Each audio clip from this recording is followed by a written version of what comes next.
Hi, Nathan. Yeah, the internet just went off on me. Just went poof, and it all went.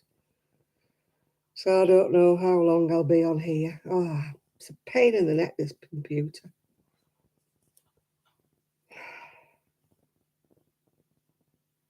Yeah, it just cuts me off. It just, no warning, it just goes. Off it goes. Can't guarantee it'll stop on. Can't guarantee anything.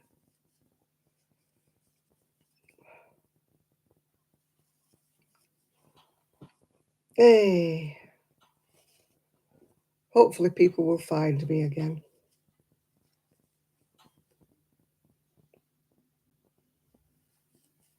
Hiya, Jill. My stupid computer went off again. Ugh.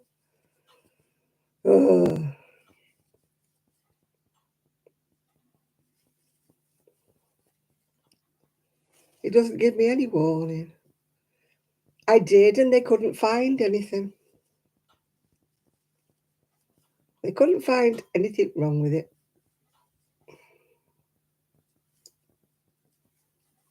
So I don't know what it is.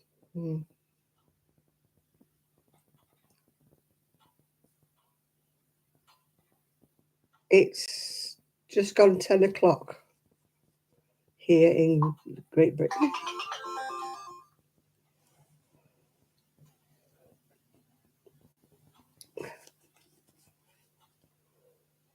Somebody sent me a message.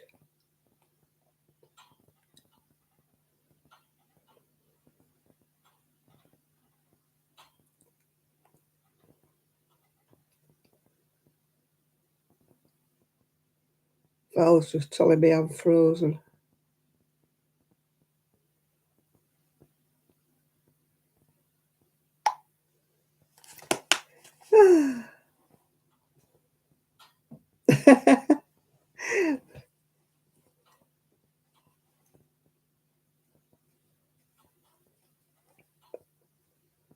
Oh, right. Have I got a translation app? I never knew that. That's good, isn't it? My computer keeps turning itself off, so I may not be here for long. May not be here for long.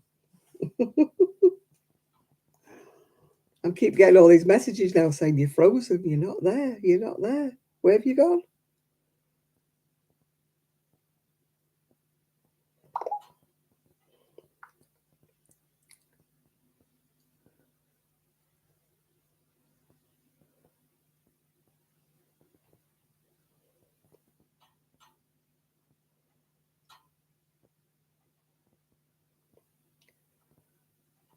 Everybody's telling me I'm frozen.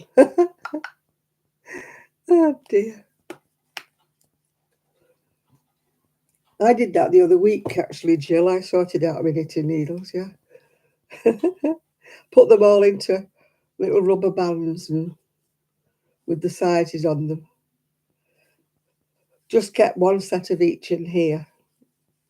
Although I had to sort out some more 4mm because I bent the end on one of them. I must have shut it in the back of my backpack on my scooter and bent the end. It went round the corner like a corkscrew. I hope I don't go again. I hope I stay with you this time, but I cannot guarantee anything. So if I just go bump again, you know I've gone again.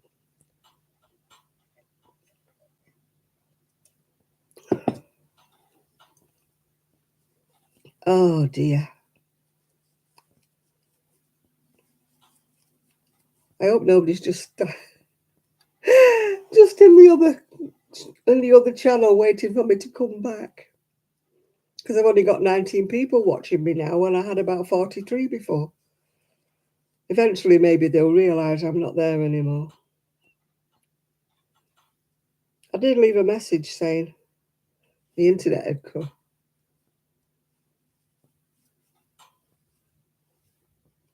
You dropped the new channel, the old chat, yeah. Yeah, some people seem to stay with the other one for ages, and then they don't seem to realise I've moved. And my ears are burning, so somebody's calling me names because I'm not there anymore. Oh dear. You know I'm having trouble with my internet. If I disappear, it's because it just goes off. Oh, thank you, Chris. What would I do without you?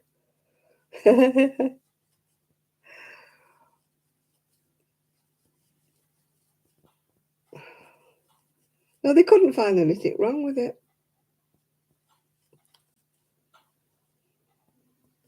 That's what I mean. It's just so intermittent. It's been on all week. I took it round to them to mend it on Monday, and they couldn't find anything wrong with it. So I brought it home, and it's been fine ever since until just now. Then it went off. So, so I am not knowing. Somebody else has sent me another message.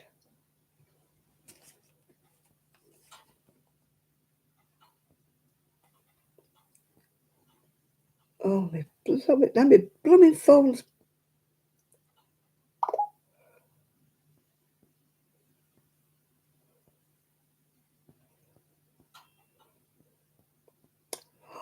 Now my phone's playing up now.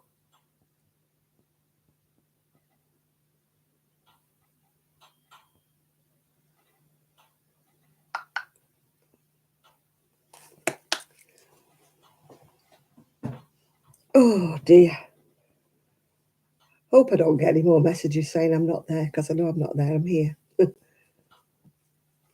Right, I'm onto the armhole shaping.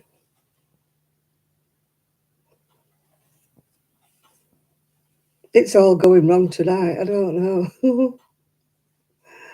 Oh dear. I've got an headache and the computer's cutting off.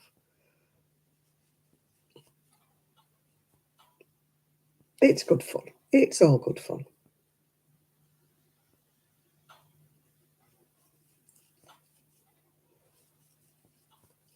Yeah, I sorted all mine out. Threw away the bent ones. You know, the ones you keep that go around your bust, yeah. Ephraim sent me a lovely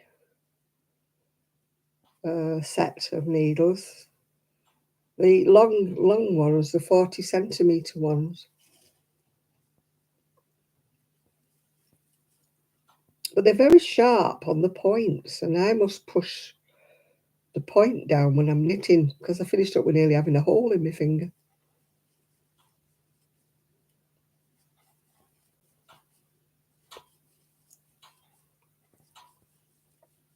I was watching Little Drops of Wonderful, and she was saying that she must push the needle down because when she was knitting some socks or something, she nearly finished up with a hole in her finger. What, like that? People say I crochet fast, and yet I don't think I do when I watch some other people crochet. You know, when other people crochet, they crochet much faster than I do.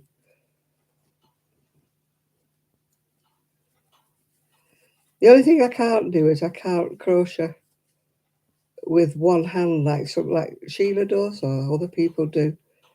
I have to crochet with both hands. I have to tension with one hand and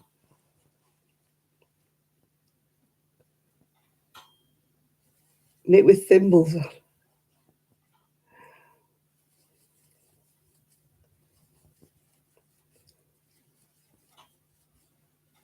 Now Sheila knits with one, and my friend does as well.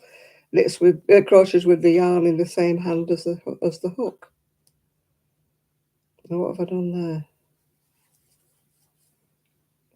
But I have to tension with my left hand. This is why I found it a struggle when I'd had my carpal tunnel done. I found it a struggle to crochet because I need both hands when I crochet.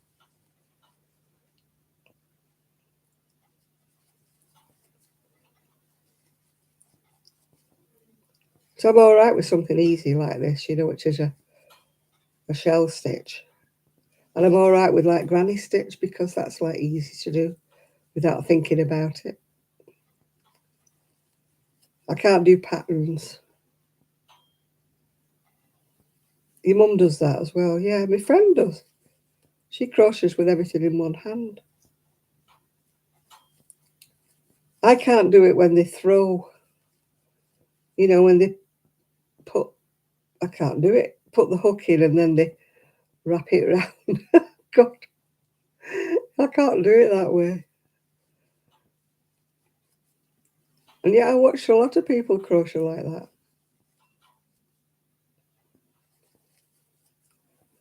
I suppose it's the way you learn when you learn. Hi, Mimi.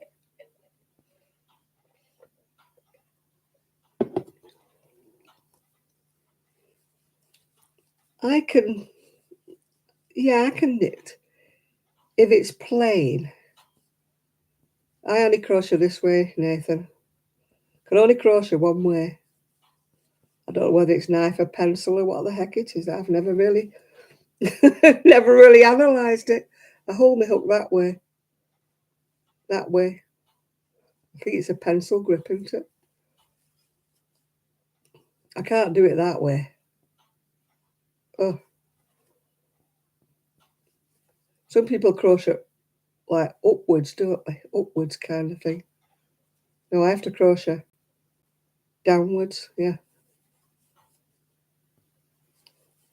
it's just the way you learn, isn't it? I mean, I always say there's no right or wrong way. You just do what you can do. I was watching a lady called Passionate Kelsey, and she was doing reading out of, is it Reddit or something? People making comments about the way yarn that people use, and people were being sort of very snobby about it. And I don't care what people use. Yeah, I haven't got a bother. I never say, oh, you must use this hook, or you've got to use these needles, or you can only work with pure wool, you can only do with that. Nah, you just do. You evolve your own style, don't you? Yeah, those people who have one arm and no arms and they crochet with the feet, they're very. I don't know how they do it. I could never crochet with one hand.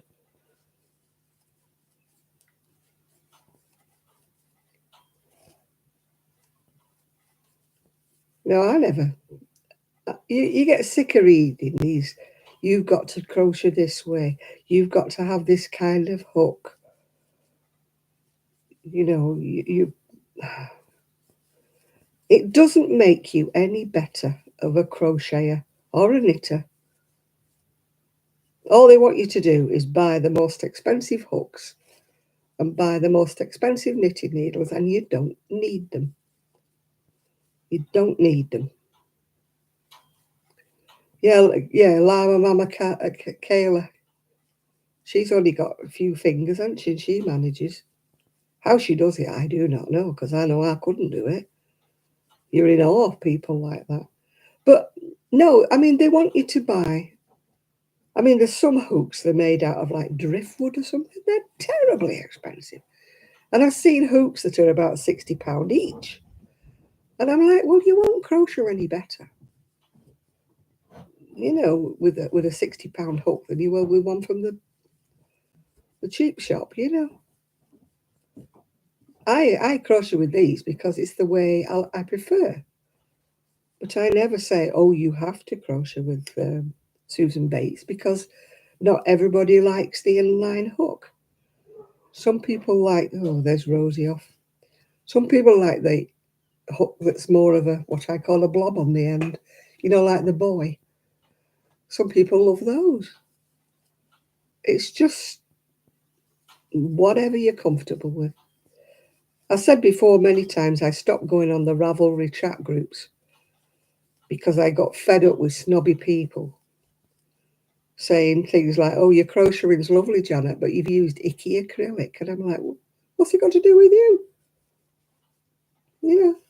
What's it got to do with you, what I crochet with? A fur, oh, I don't like furls. I've got one furls. I find it very, very heavy. You know, the handle bit, the handle grip. But again, that's a personal choice. But mine's a black one, so. And it's not a 4mm anyway.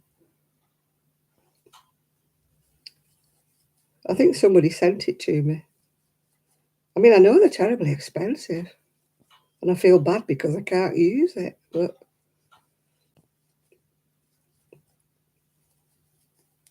everybody has their preferences. Yeah, they can stick it where the sun don't shine, can't they? I watched a lovely video from a lady in Australia. Nothing to do with wool. It was, she bought all these clothes that like older women are not supposed to wear. And she made a video and she looked fabulous in them all. You know, you're supposed to dress classic when you're a certain age and you're not supposed to wear big print dresses and stuff. And she just bought everything that she wasn't supposed to wear. And she looked fabulous in them all.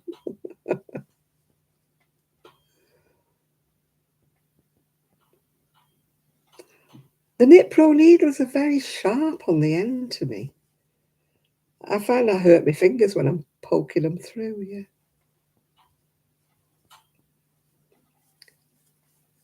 Oh, yeah, I got told.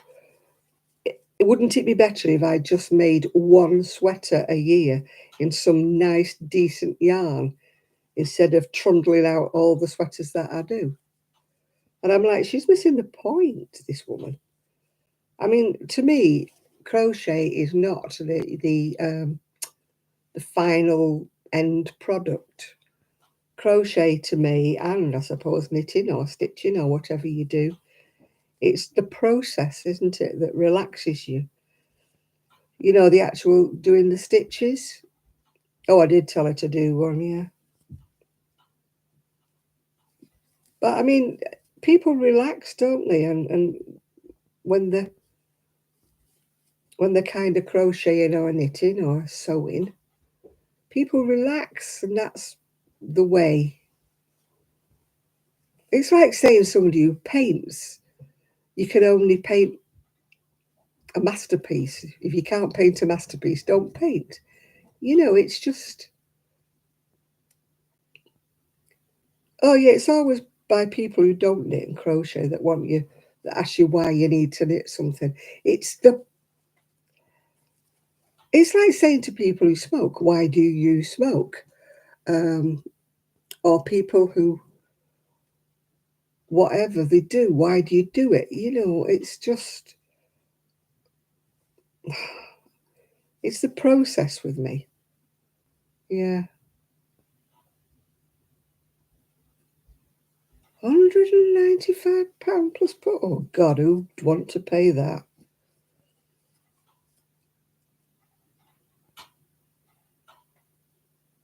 I've only got one furls. Like I say, I can't use it.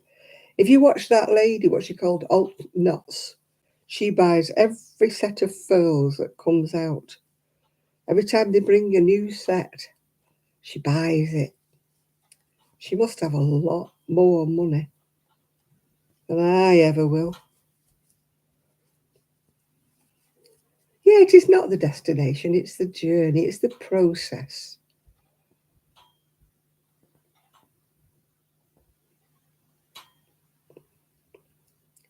No, I would only buy from a reputable dealer if I buy any needles or hooks or anything.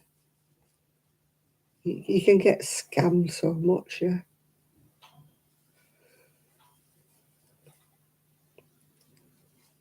Yeah, but you don't really quiz people like,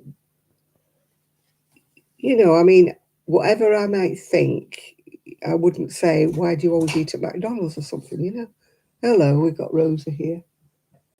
Is it you? Oh no, it's you. It's a little one. What are you doing, Trixie Belle? What are you doing, darling? I didn't know she could open the door. It's usually Rosie. Are you going back to Mama? Where's Mama? Where's your Mama? I've not got anything to eat, no. Where's your Mummy? Go to your mummy. Where's your mummy? Mummy, you got ears. Come on, off you go. Off you go. I've not got anything, Trixie. She's sniffing around my chair thinking I've dropped something. Oh, he's sniffing around something.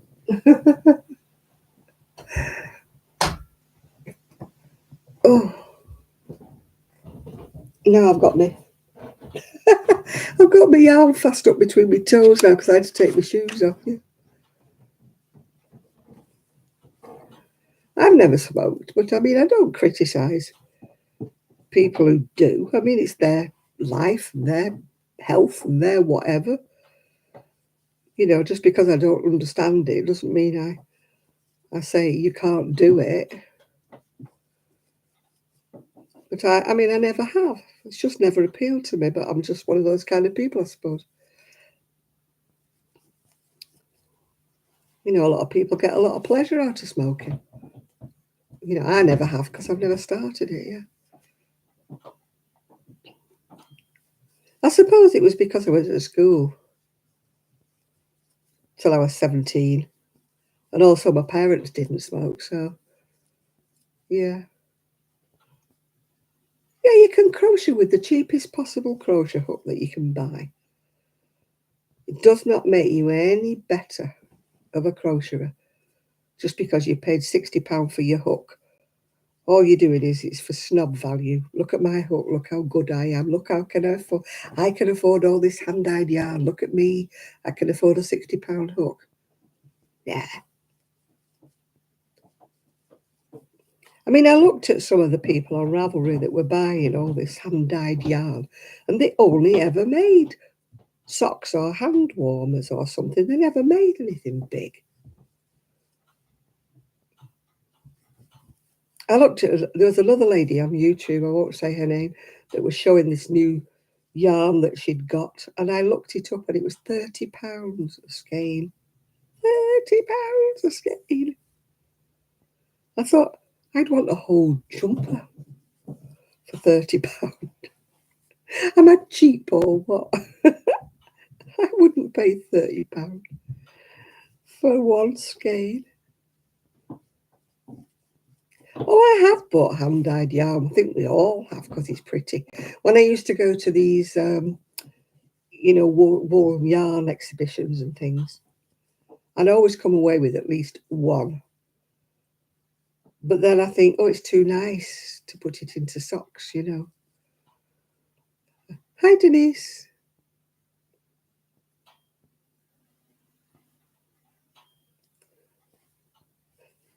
Yeah, I mean, if somebody gave you a set of the best needle hooks in the world, Nerdy Stitcher, it wouldn't make your crochet any better. It's just a skill, isn't it? You've either got it or you don't. I don't have a sewing skill. I crochet and I knit. I am not the best knitter in the world. I don't have the nicest, evenest tension. I will say that. I don't.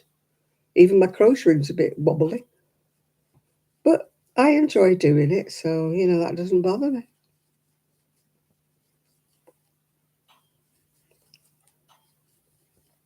It doesn't bother me.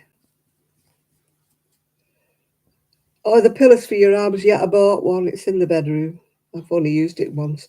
They're like a rounded, almost like a breastfeeding pillow. I couldn't use it. I thought it would help me, you know, in my hand when I had my operation. But it's slung in the bedroom.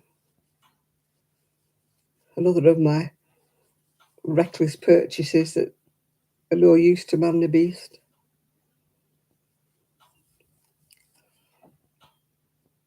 It just shows we get conned, don't we? We see somebody with one online, and I mean, I turn out reasonable things, but I wouldn't like to say I'm an expert. I wouldn't like to say, you know, when you look at some of the Eastern European girls who crochet and the Spanish people who, what was wrong with it? It were no use. It were the wrong angles or whatever. I just couldn't. Yeah, you have to have. I don't have enough room. Obviously, I've got arms on my chair that got in the way. You have to have a big chair, I think. My recliner is narrower than it would have been all right with my old recliner, but with this new recliner, it's a lot narrower. I have terrible trouble with chairs with arms on when I'm crocheting. When I go to a knit club, the arms on the chairs get in my way. You have to sit sideways, and that hurts me back here.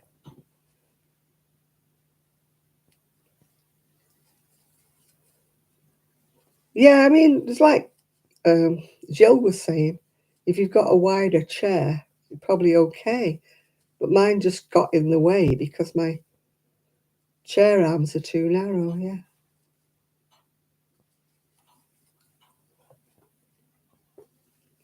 So it's in the bedroom somewhere. I don't know where I put it now. I just slung it somewhere. I tried to use it for a couple of days and I thought, no, this is not getting anywhere. You get conned, don't you, with people say, oh, this is great, that's great. You should buy one of these, you should do these. And like idiots, we fall for it, don't we? And then when you get it, you think, what did I buy that for? It's like Sheila with her wool winders, isn't it? When she bought a cheap wool winder from that Timu, it was absolute load of rubbish. As my dad used to say, you only get what you pay for. Yeah, I find what hurts my back is I have to sit sideways, on a chair. Yeah, my recliner's got arms, you see, Jill, and they're quite narrow. Yeah, I will warn you, if I go off again, I'm not coming back, yeah. I did one time, and most of it finished up in the dustbin, nerdy. Hi, Lydia. It's a load of cheap muck, is what I call it. My friend, she buys things all the time on it, but I've never been successful. Everything I've ever bought, I've thrown away.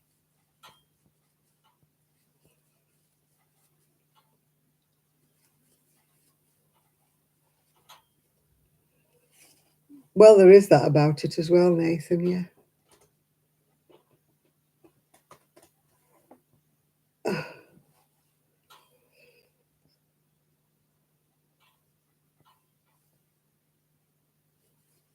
Yeah, you don't have to buy things. I got a couple of things, as you know, from that Sheen or Shine or whatever. I've sold them.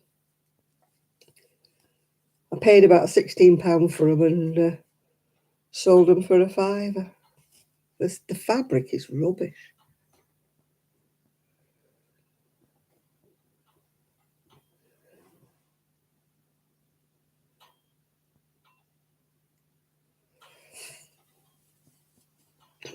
I can't understand a fabric shop with you shutting on a Saturday. That's surely one of their best days.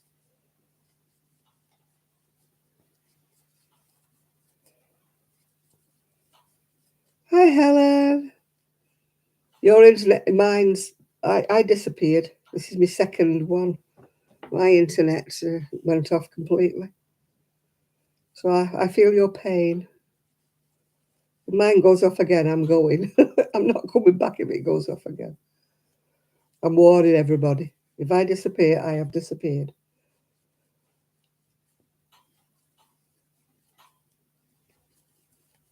I keep meaning to go in my shed, but I haven't had time.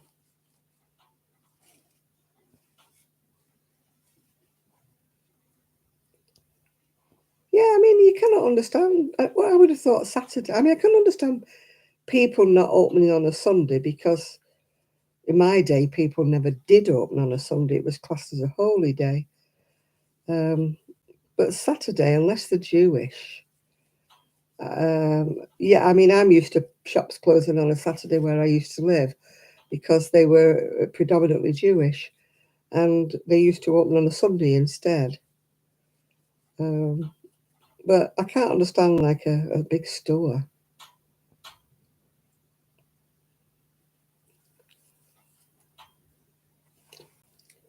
Around here, wherever I go, when I go to the library on a Monday, so many shops are closed on a Monday.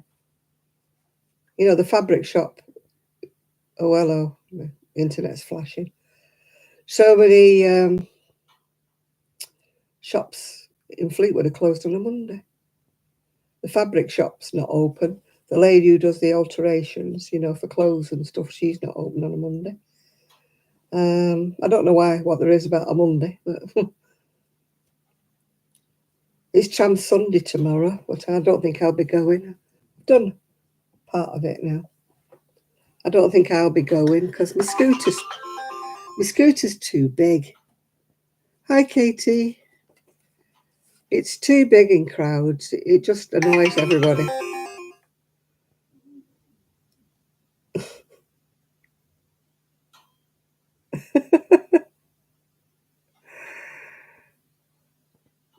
Why are you showing me one leg of your shorts? Nerdy, you're funny. Right, anything else? Anybody else? Sending me anything else? Right, let's go. Let's go, let's go, let's go. Go, go, go, go.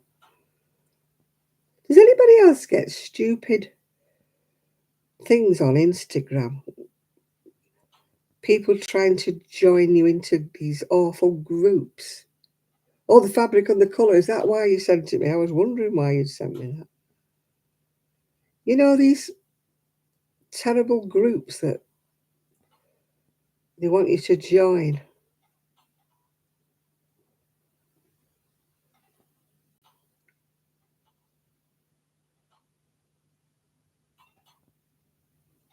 Thankfully, I haven't got any at the moment. I've got rid of them all. You know, they want to get you to join some horrible group that's not nice.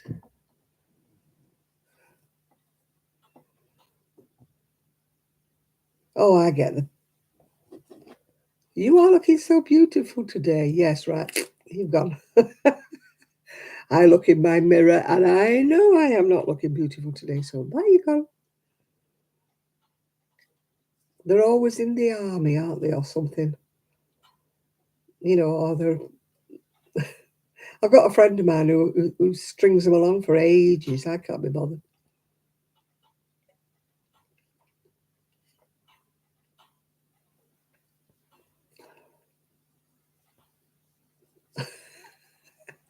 We get them all the time. We get idiots.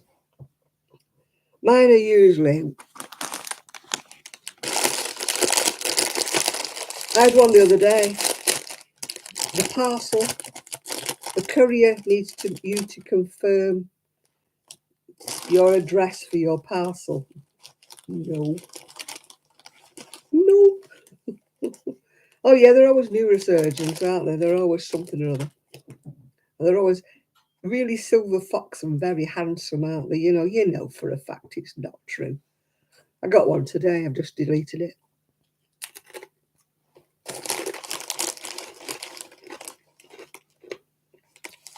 If they have any friends to show, they are always women.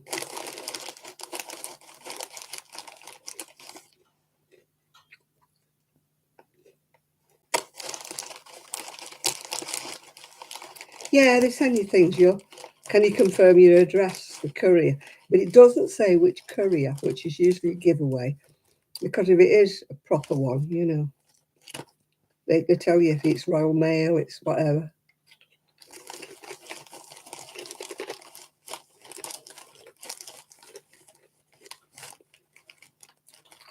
And emails. Your Squarespace account has been cancelled or something, and I'm like, I don't have one because I don't bother with that. Your Netflix, don't have one. This, that, and the other has been cancelled. You need to pay it, and no, I don't have it.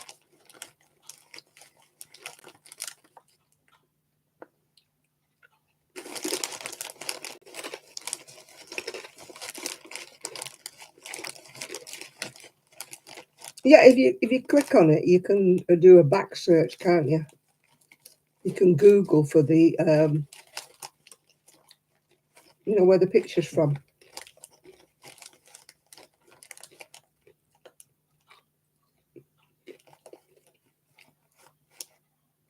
Oh yeah, I got one.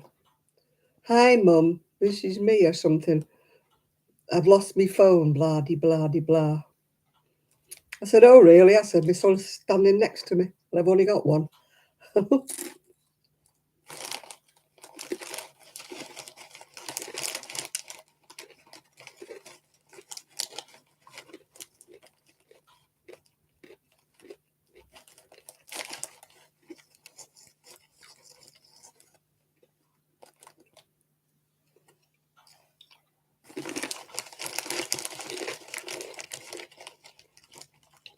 Yeah, you should always look at the email address at the top. It's never from. It's always an obscure email address, a personal one. It's never who they say it is. You look at the sort of the long bit of the email address. I distrust everybody. I probably distrust things that are.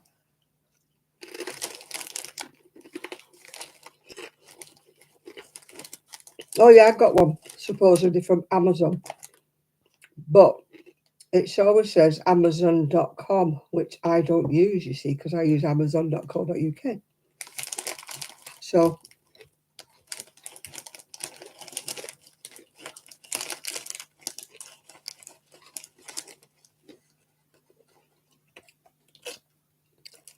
well, they keep trying as long as people fall for it.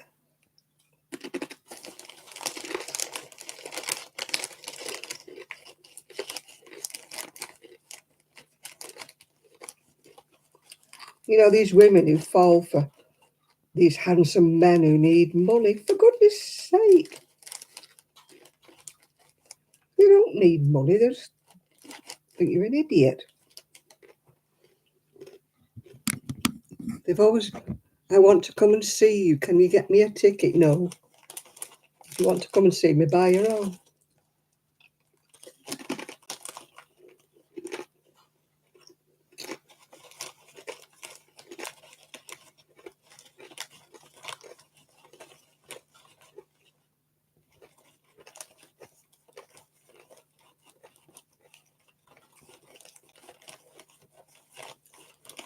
Oh, I get the emails. One of your relatives in, I was in Africa, has died without even a will, you know. And I'm like, nope, nothing to do with it.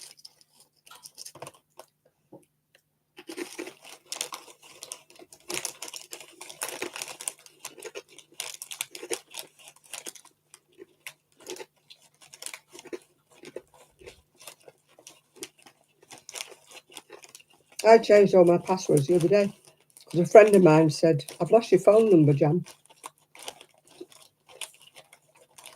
So I'm not thinking, I gave it to him, you know, on a message. Then I realised it wasn't him.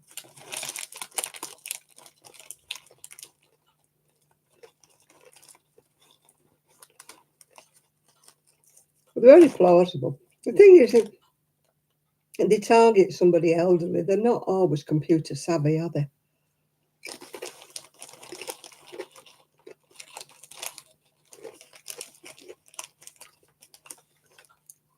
I disbelieve them all.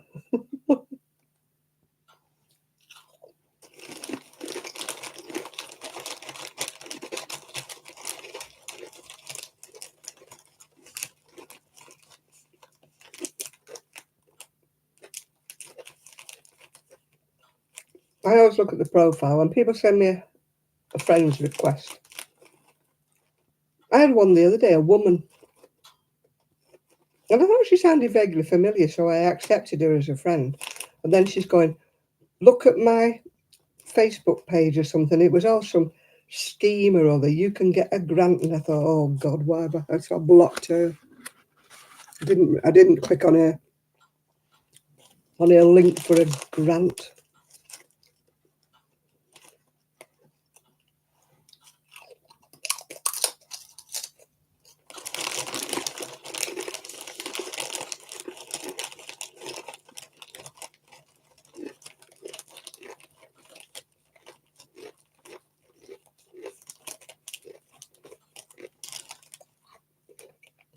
The thing with me is I'm not looking for romance, so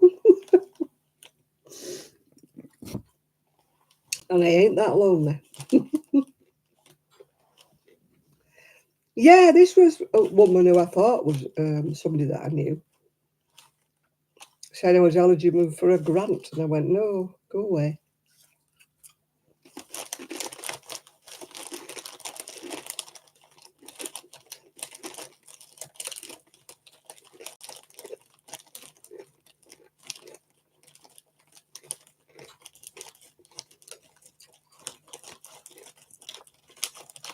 It's right, he's wanting to go to Turkey.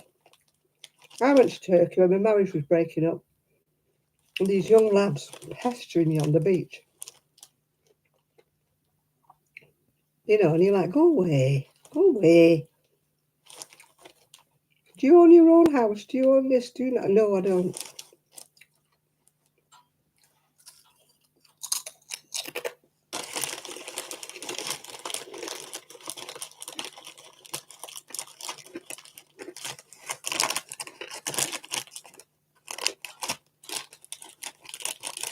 I mean, I was in my 40s, I was overweight. And these gorgeous young Turkish lads trying to chat me up, telling me how beautiful I was. Grants. Oh, yeah, your businesses, small businesses, eligible for a grant. No, it's not.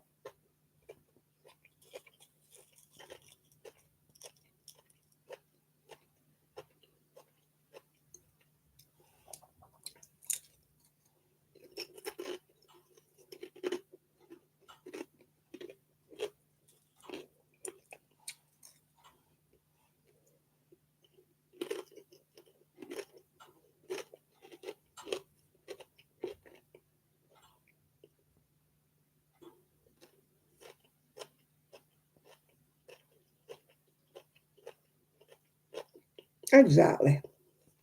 If it was a grant, you would know about it because it would be in the newspapers or something like that. And you would have to, you would have to apply.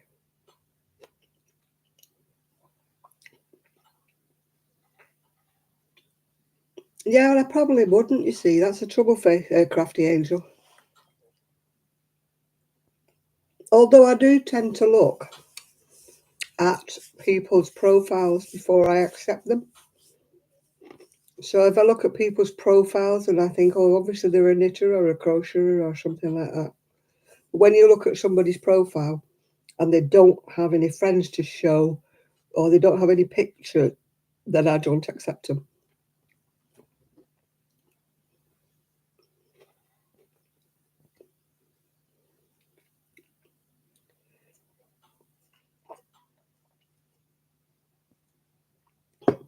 So most people who send me a friend's request just get boof.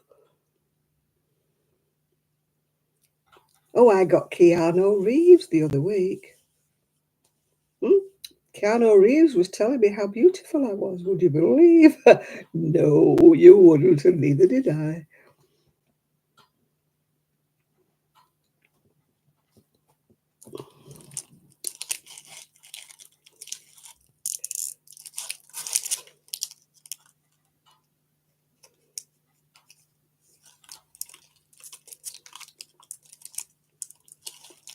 Oh no, they're all mine. The ones who chat me up are always surgeons or generals in the army, and I mean they pinch a legitimate picture of somebody, don't they? I often think, what are these? These men. Do they ever know that their pictures are being used? Oh yeah, I got told I'd won a cruise, and they needed my bank details. I said, really, really?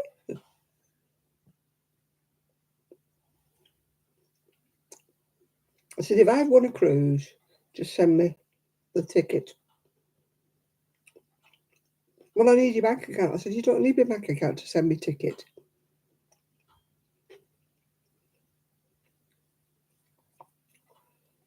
I have a friend in Australia, and her ex-husband kept sending money to this Filipino woman.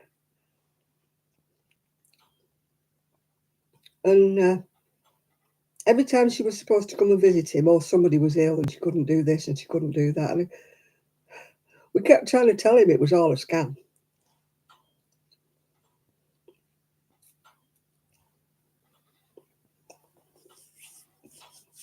No, I didn't. Just ignore it.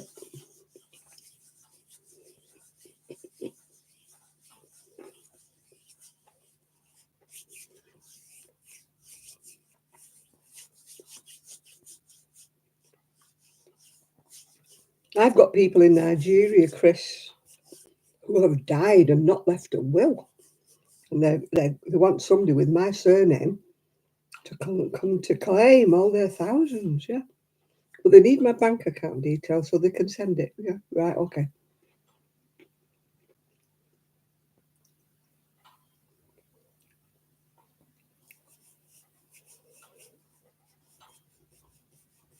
Oh, the Irish book. Yeah, I did send that one.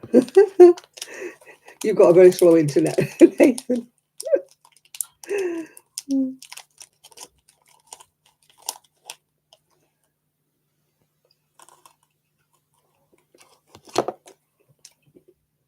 I did the dating scene many, many years ago.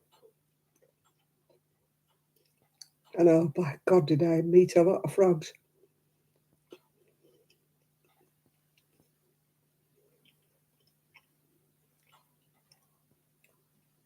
I thought it would be a good way to meet somebody.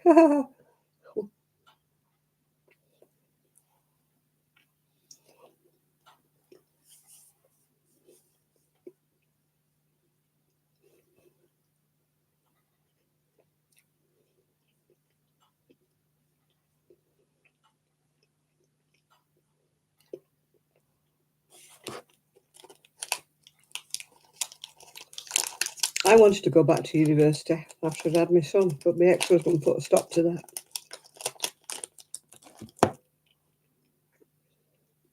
Oh, I was an admin assistant for the DWP, and the pay was rubbish. And the trouble is, my private pension, such as it is, a little bit, was based on the salary that I earned, which was absolute rubbish.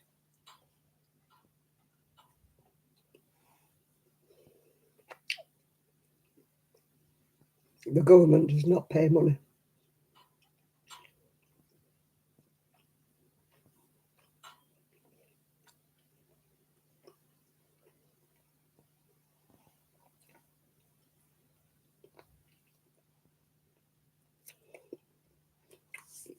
I have Messenger that's with my YouTube, yeah.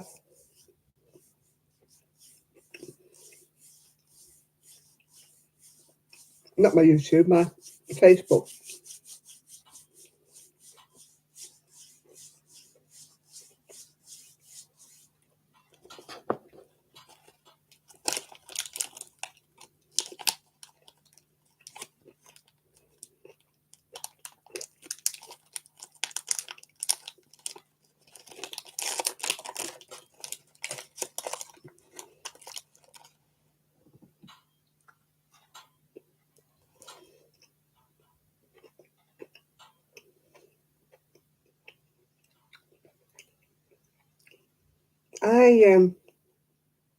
I didn't get promotion. And the guy who did get the promotion couldn't do the job. I'd been standing in and doing it temporarily. Didn't get it. So my boss asked me, would I train this guy to do the job that I've been doing that I was turned down for? I went, no, I won't.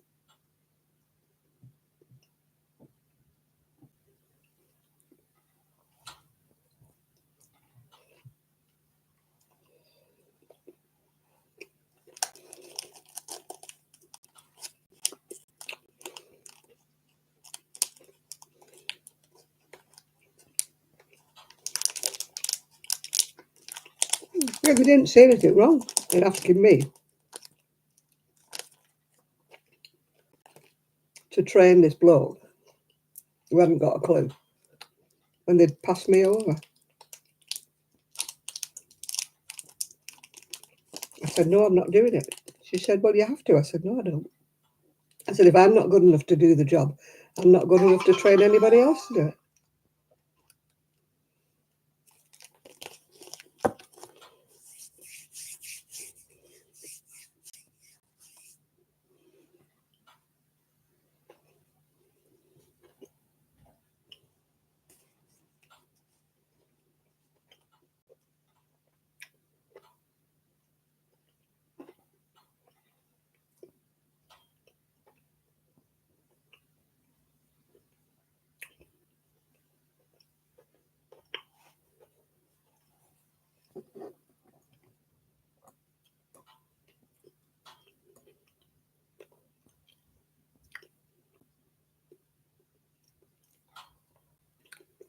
Craft Angel, have you just sent me a request? So I know it's you.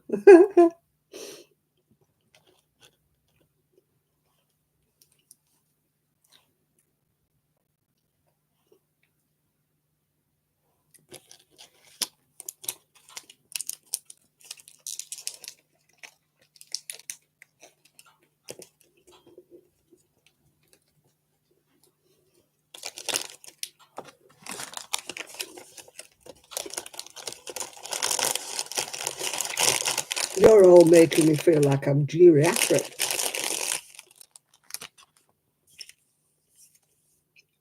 Definitely.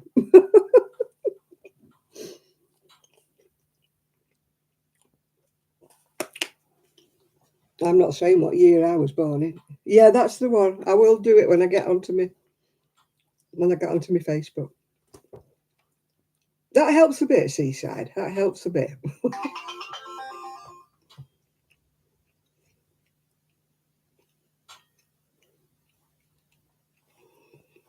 I'm that old I could run for president. All right, don't tell everybody, Nathan.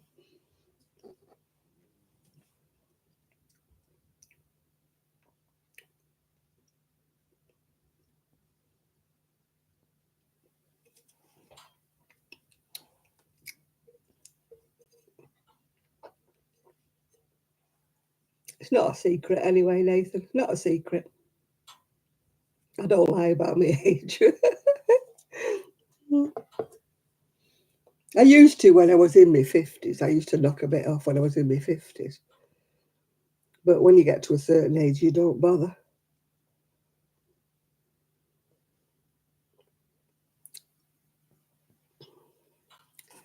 Ba-ba-ba-boom. Oh, dear.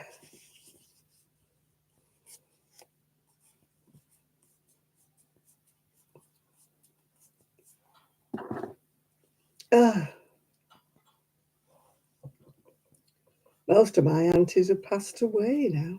Well, they would, wouldn't they? At my age. I've got one still alive, but she's an aunt by marriage. No, I've got two still alive, but they're aunts by marriage.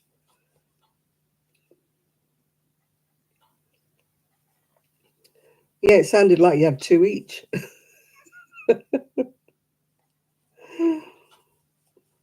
Like you were a blended family.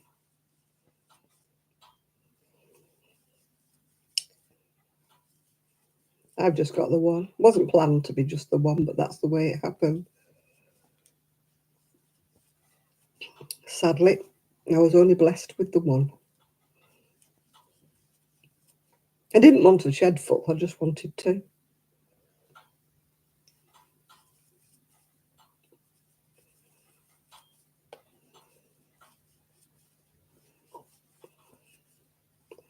Two would have been enough.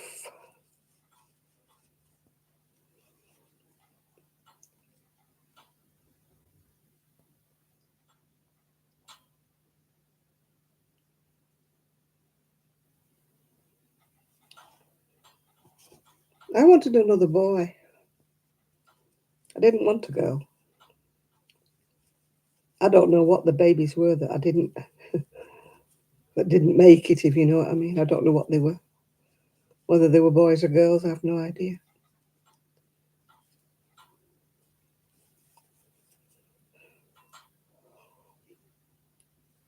My birthday's November, just saying.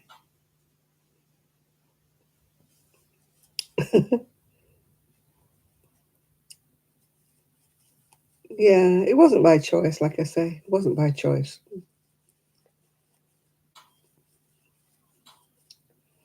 I would have liked to. But you get what you get given, don't you? I mean, you know, nowadays I would have had more help. But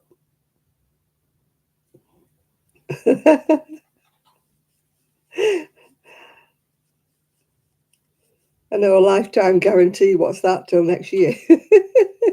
When you get to my age.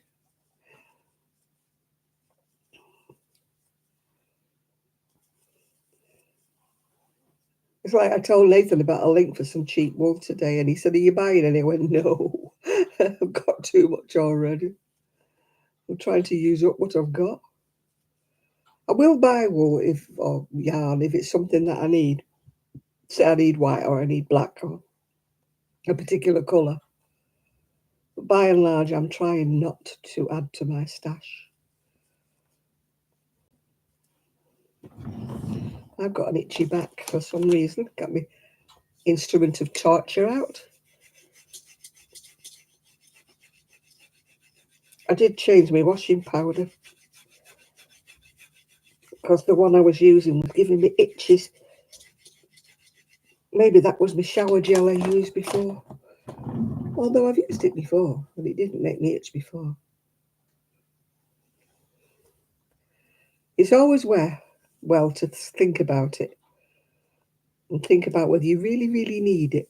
I was a victim of ice yarns. I used to always, yeah, that's what I mean. Sheila was telling me where she got it from, and I went and had a look, and I thought, no, no, no, no, no.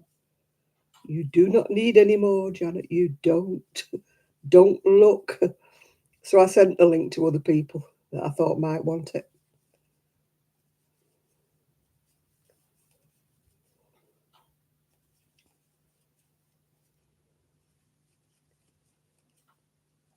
I'm just busy trying to use up what I've already got.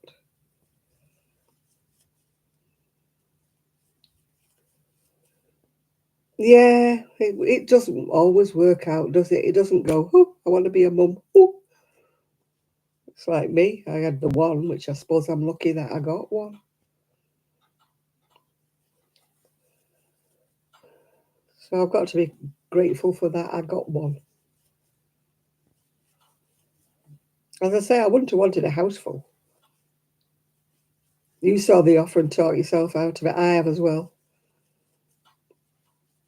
I looked and I thought, oh, very tempting. I thought, no, no, Janet, no, no, no.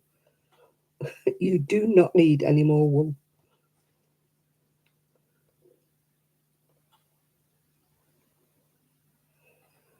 Yeah, I don't have half as much as I used to. I got rid of half of it before I moved here. And I have sold quite a bit of it on eBay, all for peanuts.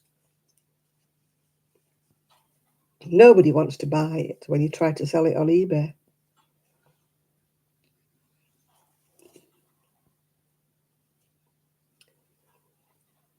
Oh, I tried it. I couldn't get into it, Lydia. There was a lovely blanket one time. And in the Bavarian stitch, and I really wanted to do it, but I knew I wouldn't do it. It's very complicated. I got lost. Oh, I do sometimes. We're all human, aren't we? But I try to go past the window at the naked sheep without looking at it. Luckily for me, she mostly puts knitting in her window, which I'm not as prolific a knitter as I am a crocheter. So I don't get sort of drawn into the naked sheep window. If she had more crochet, then I probably would get dragged in, but I was in the other week getting some white. But then again, I used it up for that jacket I made, you know, the hexagon jacket. That's what I used the white for.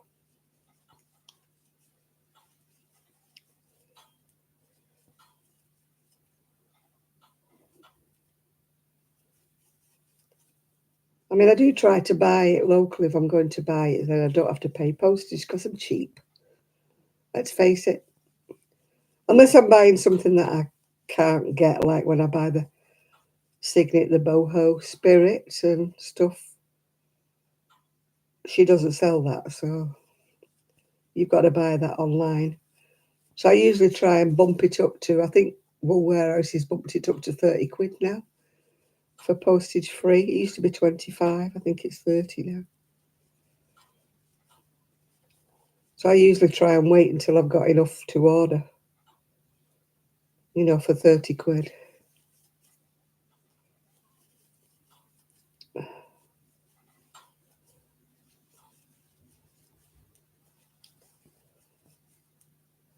Oh, I've got a real headache.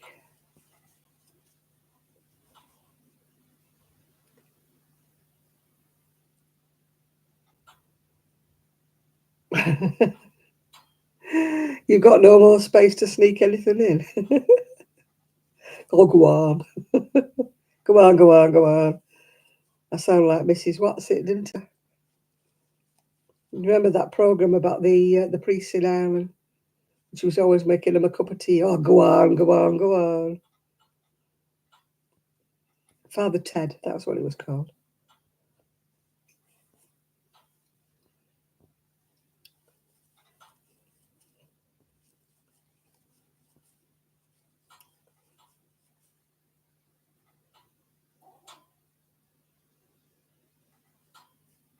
Yeah,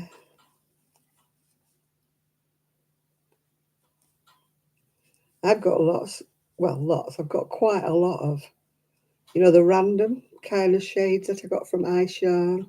People always want to buy that, and I always say no, because I can't buy any more of it anymore. It's not that I can't buy anymore. I refuse to pay the postage and the import duties and the God knows what duties that I would have to pay for iSharn now. People say, oh, but they've got it on eBay. Yeah, the ones who are selling it on eBay, it's the stuff that they don't want. The nice stuff they don't sell on eBay. They sell the ick stuff on eBay. The ones you buy, you think, oh, I don't like this. That's what they sell on eBay.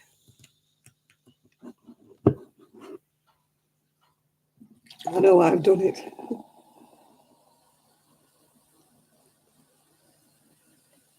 Any wool I sell on eBay, I only ever get about half of what I paid for it. I'm not one of these people who can make a fortune with eBay. Same with dresses. I buy dresses from Shine, £16, sell them for a fiver.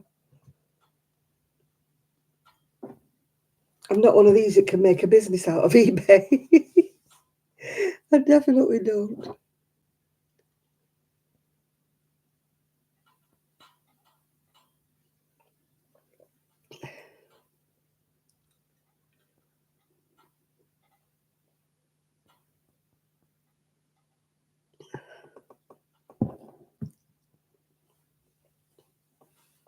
Oh, Lindy, you'll have to get going with that.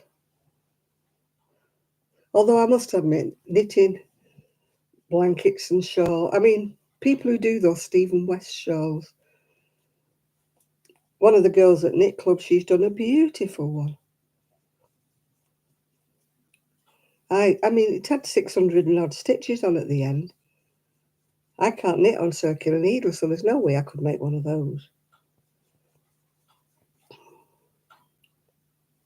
But some people are Stephen West fanatics. They make everything that he designs, they have to have it. They must have more shawls than Softmig.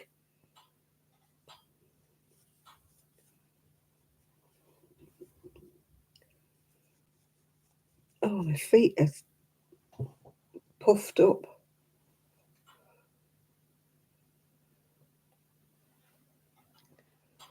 Stephen West is doing socks at the minute, I believe. I watch another lady, what's she called? Crafty something or other, and she's knitting these Stephen West socks. And they go round the other way, and then you pick up and go, oh, I thought, God's truth. What a fandangle for a pair of socks. It's one of those where he sends you out a bit each week or something, or each month.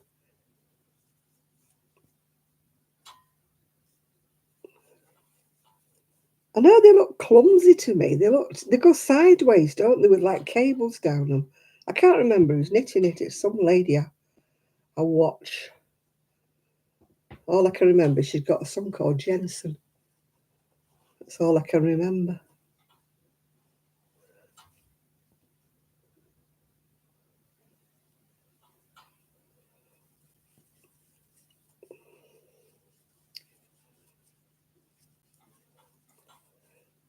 But she was picking up for I think it was the heel, and she was doing like Craft House Magic, that's her.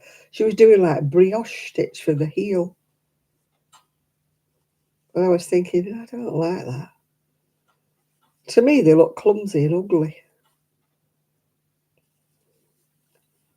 They're not the nicest socks in the world, are they?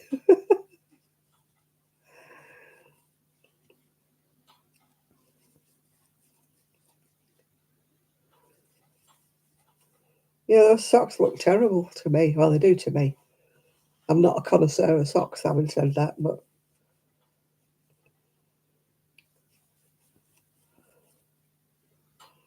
I don't think I'd want to knit them or wear them. As you said, they look too chunky. They remind me of like those socks that the Scotsmen wear with the kilts, yeah. Big thick cable things, yeah. I got asked to knit a pair of those once. I didn't.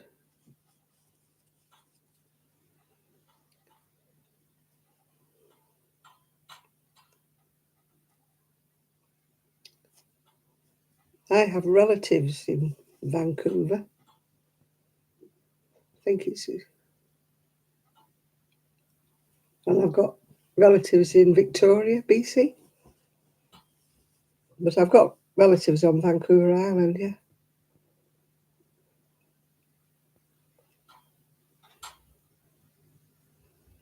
I've not got any diamonds either. Oh dear. Whistle while you work. I've got quite a few of hand knit socks, but no, you don't. Go and annoy somebody else.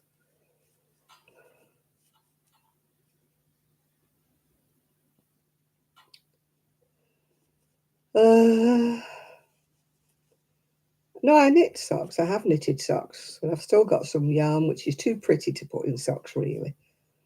But I don't wear them. I do not wear socks on a regular basis. It has to be really cold.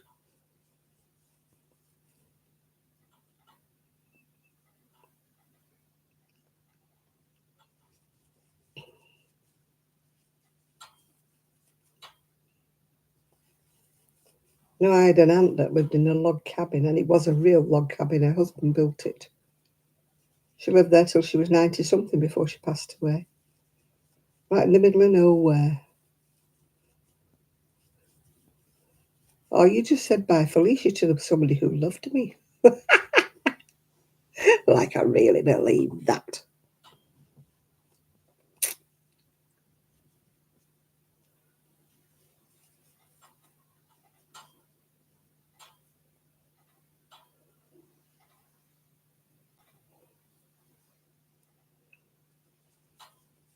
I can't remember who asked me to knit these socks now. I didn't do them.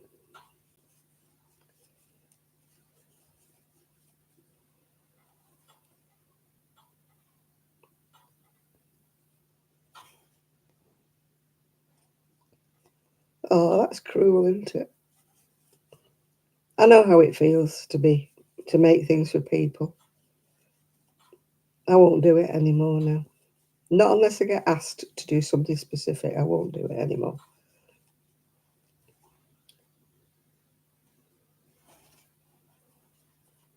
I mean, I have one friend who's a foster mum, and if I knit baby cardigans or crochet baby cardigans for her, she uses them all, and they are used. But other people I've knitted baby things for, and you know, they never see the baby. They're not trendy enough. They haven't got a label on them. They're not what mum wants. Mum wants to dress the baby in jeans and Doc Martens, doesn't she?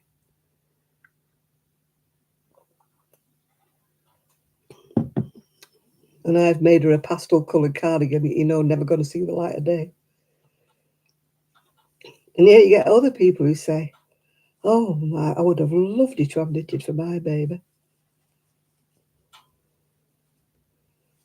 But where were you when I was actually knitting for babies? Where were you? Sheila manages to sell her baby knitted things, but nobody ever wants mine. And I don't think they're that rubbish. Although the last one I knitted, I wouldn't give anybody. It wasn't the knitting, it was the fact that there were so many different colours and I made a bit of a bodger sewing it up. So I wouldn't want to put that anywhere because the inside of it didn't look very nice. It looks all right on the outside. I'll probably put it on my doll, yeah.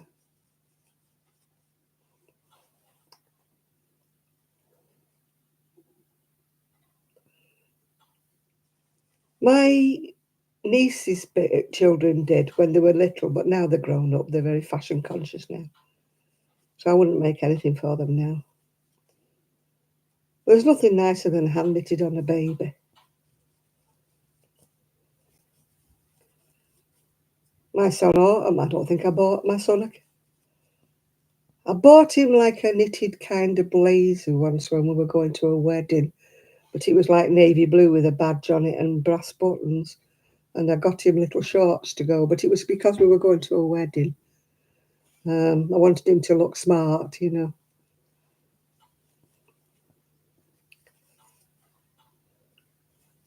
But apart from that, he wore hand knits. Didn't get much choice, did he? With his grandma having a wool shop and his mum knitting, he didn't have much choice.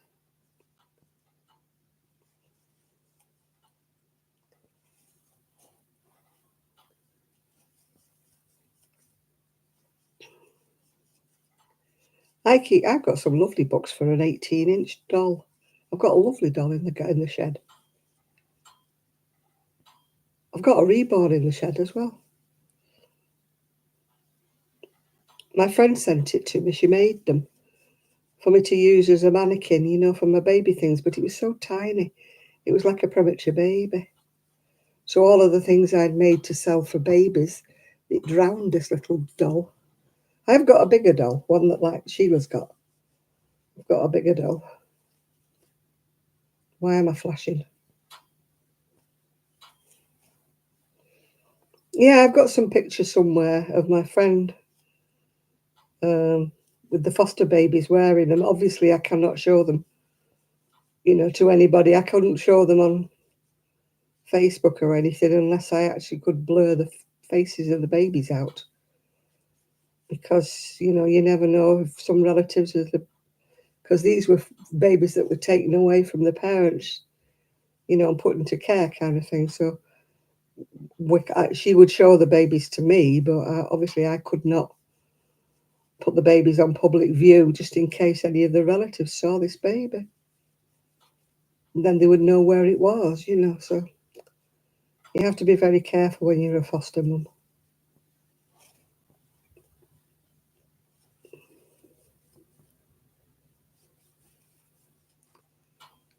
She used to have some really, really bonny. No, I didn't know. That's why I never put them on, yeah.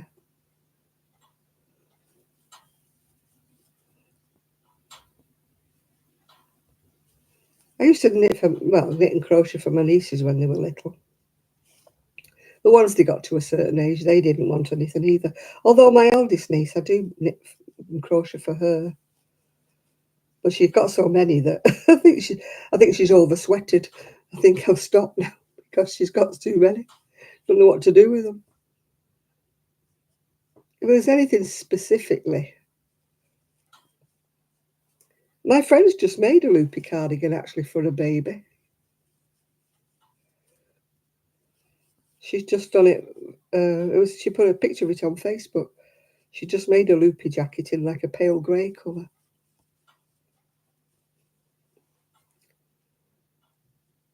Yeah, it's probably not the best thing to learn on, Chris. You're better off with a pair of plain socks first.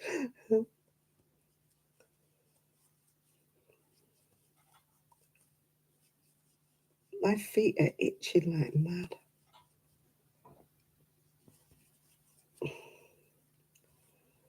I'm going to have to put some cream on them soon.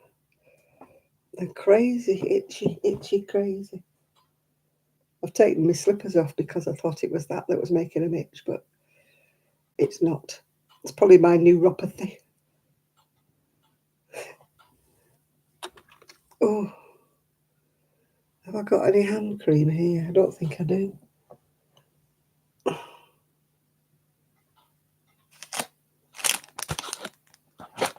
don't think I have any hand cream. Oh, I've got a bit in my knitting bag. It's only a tiny little bit. It might stop my feet itching.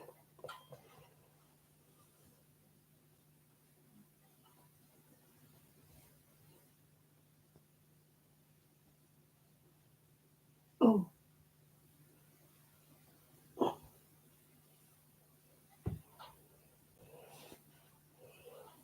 Oh.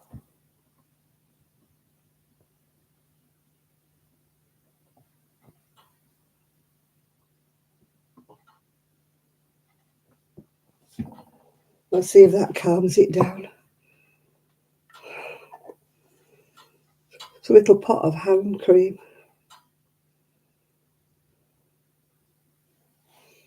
It's very scented. Can't read what it says.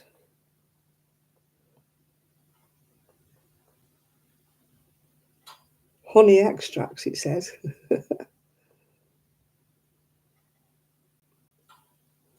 It happens when I eat certain chocolates, does it? Oh, right.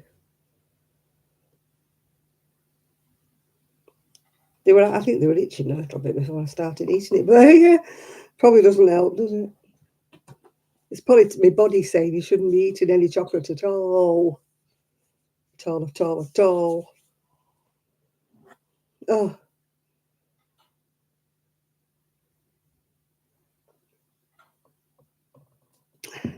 Yeah, they feel as though they're swollen, but they're not. They feel as though the skin's gone very, very tight and itchy.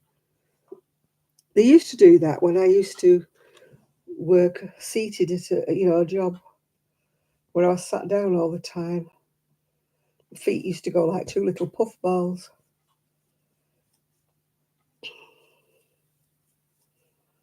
Hopefully that cream will stop them itching. They'll stop itching when I get in bed, I know they will. Once I can lie with them like upwards, they'll stop itching then. La la la. No, I've never been to Canada, never been to America.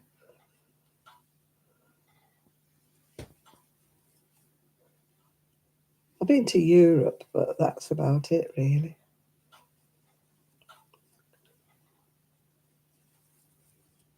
I can't say I have travelled the world because I haven't. Some people have been everywhere, haven't they? I haven't. Never had the money, really. When I was married, we used to go to, Spain, Portugal, places like that. But even though I've got relatives in America, Canada, Australia, New Zealand, I've never been anywhere like that. I've got relatives in South Africa. Never been there either. I think I've left it a bit late. I couldn't do the long distance flights now. Even if I had a passport and even if I had the money to go. I couldn't do the how many hour flights they have. I'm bad enough on a 2 and 3 hour flight, I'd never make the flight to America. If I could do business class, of course, like they do on the Arab Emirates planes where you've got like a bed near enough, haven't you? And first class treatment. That'd be all right, that wouldn't it? If I could sleep all the way to Australia. Oh dear. With my eye mask and my duvet here. If I had to sit in the ordinary, in the steerage, With my feet cramped up, I'd never manage because my knees would lock and my back would lock, and they'd have to Vaseline me out the seat. Oh, my feet. My feet are itching.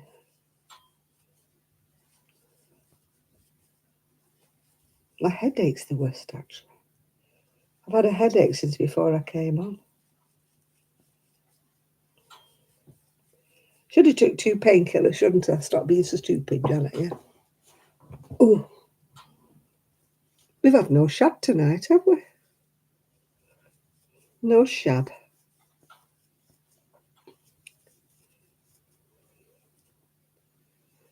He's not graced us with his company. He's probably gone fishing. That's what he normally does, isn't it?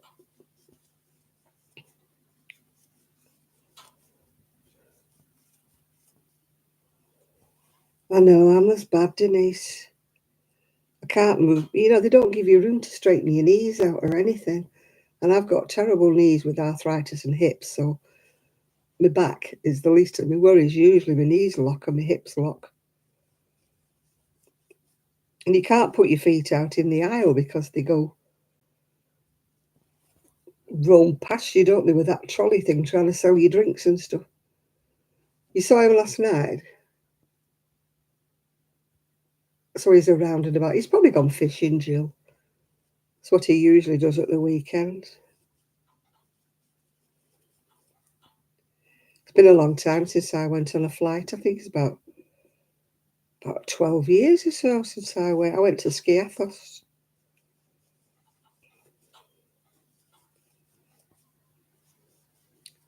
I went to a wedding that never took place. Does that sound a bit daft? They found out after they'd arranged everything that they would have had to fly home to England to get their divorce papers, even though they were both divorced. So they just had a blessing, if you know what I mean. They didn't have an actual wedding. They decided to go ahead with the ceremony, even though it wasn't legal, because like everybody had booked to go, you know, the flights were all booked and everything. And then they discovered at the last minute that they needed their divorce papers. And it was too late for them to fly home to London to get them. So it was the wedding that never was.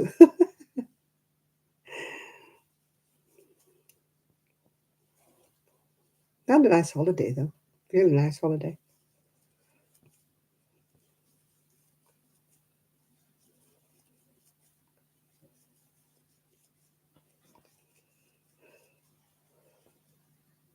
It's probably as well because they split up anyway after that. They'd been together for about 15 years, and it's always the way, isn't it?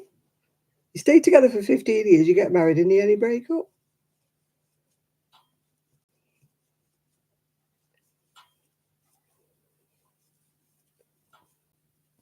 I will never have that problem because I ain't getting married again, no matter how much anybody tries to persuade me. I'll live over the brush, as they used to say.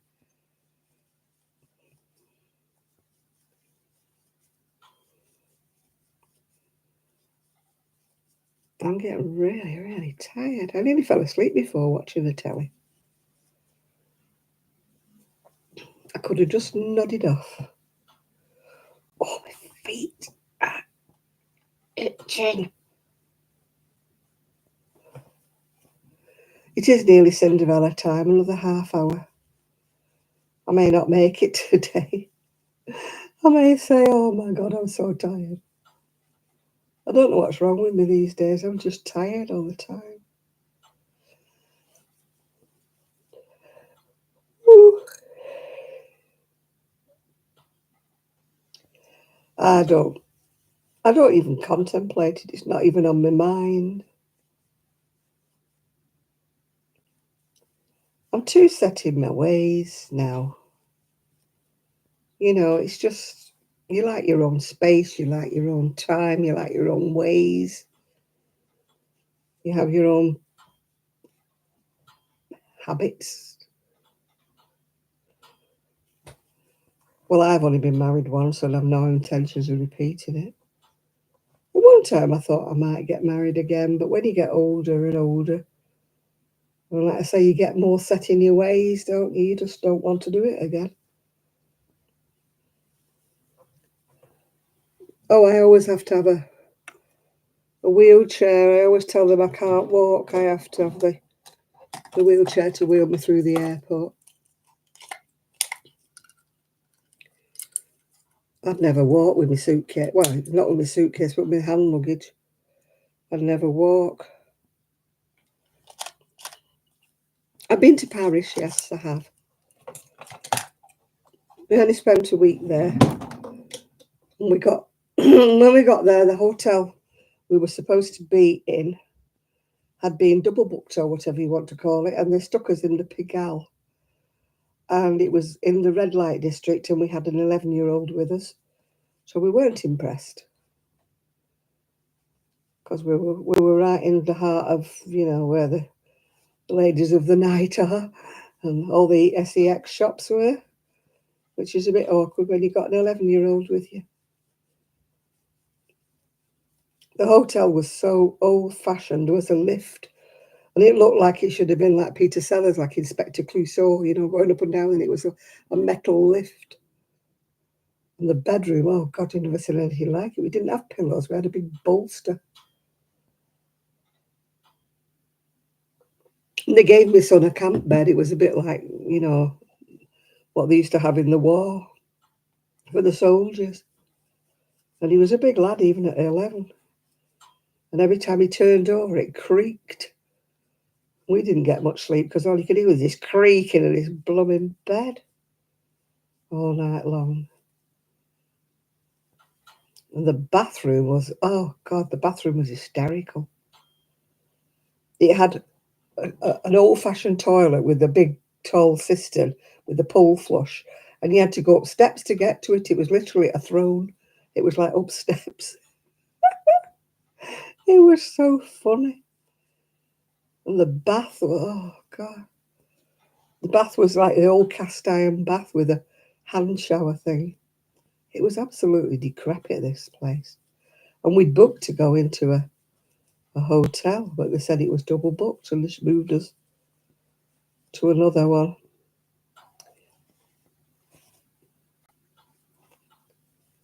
Retro wasn't the word.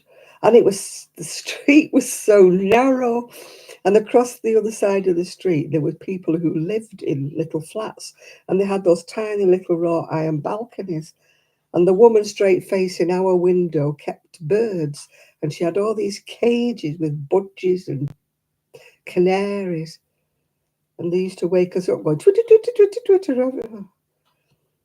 And it was a dead end. And all the ladies of the night used to take their gentlemen right to the end of this street. Oh, God.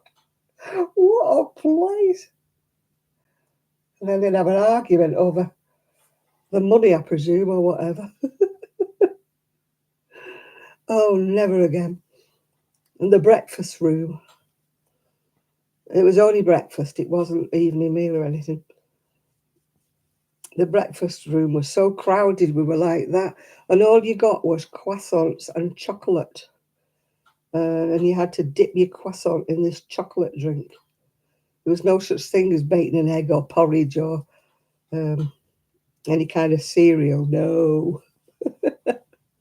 No sign of an egg. All we got was these croissants and chocolate.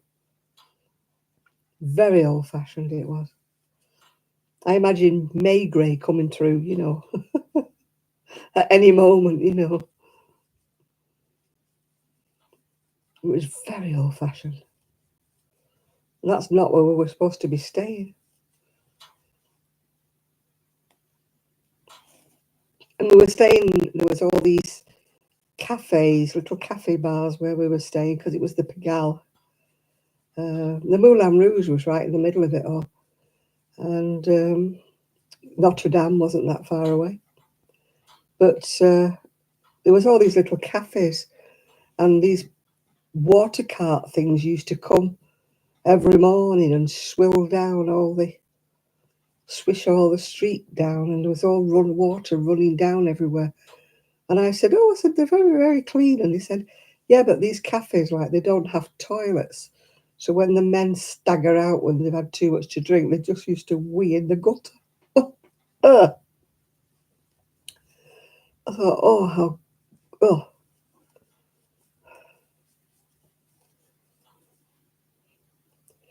We went on the train.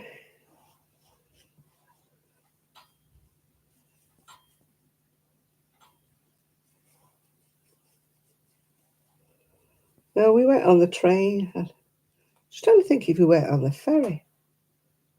We couldn't have gone on the Channel Tunnel because it hadn't been built then. We must have gone on a ferry here.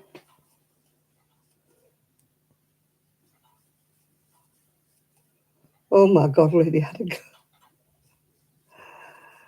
Oh my God, I'd have killed him. We must have gone by ferry, I can't remember. I know we were on a train because I asked for a coffee and I got the tiniest little cup of coffee like that. A tiny, tiny little thing. And it was like sludge. I couldn't drink it. And it was the first time I'd ever heard of a croque monsieur. You know, that was like a toasted ham and cheese sandwich. That was the first time I'd ever eaten anything like that on the train in Paris. To Paris. We got off at the Gare du Nord. I always remember that. And a coach was waiting to take us to our hotel, which turned out to be not our hotel, but never mind.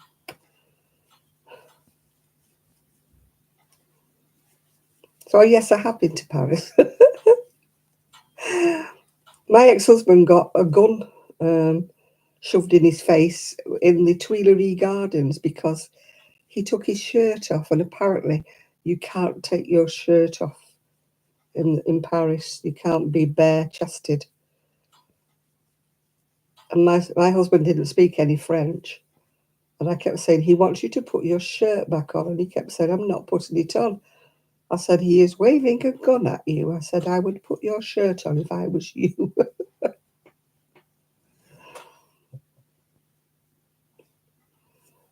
Yeah, I don't think the tunnel was. Did I go up the tower? No. My ex-husband and my son went up. I sat in the gardens at the bottom. I said, if you want to go up the Eiffel Tower, you go up the Eiffel Tower. I ain't going. I wouldn't even get off the lift when I went to Blackpool Tower. So there was no way I was going up the Eiffel Tower. Because the lift only well, it only did. It does maybe change now. It only went so far up, and then you had to walk the rest of the way up the Eiffel Tower. My son and my husband said it was beautiful, the view. I thought, I'll let you. And we wanted to go to the Louvre, but it was shut. On the day we went, it was shut. So I didn't get to see the Louvre. They had a very, very efficient, like underground, much better than the London one and the Manchester one. You got these ticket things, and you went. You could go everywhere on this ticket. No matter which tram you went. We went all over Paris with this one particular. You bought a roving day ticket thing, and it went in the machine and everything. Yeah, the Louvre was shut when we went. We went in Notre Dame, and my husband had a new camera, and he took all these pictures inside the Notre Dame, which was absolutely beautiful. And then he found out that none of them had come out when we got home. The Louvre's always shut, is it? Yeah, the underground was really, really easy. Much easier, I think, than the London one. The London one, you have to keep swapping from one line to the other, don't you? I got terribly lost when I went on the London Underground. Yeah, you have to swap from the central line to the Boxit line if you're in London, don't you? And then back again to another line. And in Paris, it's...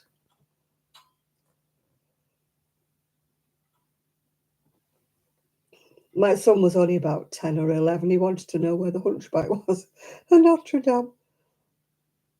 Very impressive. Honestly, it's very. I said that for Paris. It's very, very impressive, but it's very, very expensive. The cafes and things like that are tremendously expensive. We finished up going into little shops and just buying, the French bread is, French bread is fantastic. They bake it 2 or 3 times a day. There's no such thing as like day old stale bread. It's beautiful. We finished up getting, bread and butter and cheese and making sandwiches for most of the time we were there. That was much, much cheaper. We went out for one meal, but funny enough, we went to a Chinese restaurant in Paris. But the bread and the cheese and the ham. Oh, God.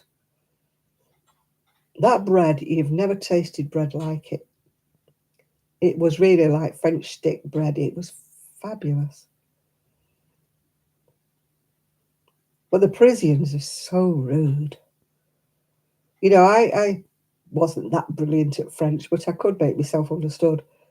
And they just make out that they don't understand you. No, no, no, no. And I said to we had a night porter in the hotel. And I was talking to him, and he was from the countryside. He wasn't from Paris.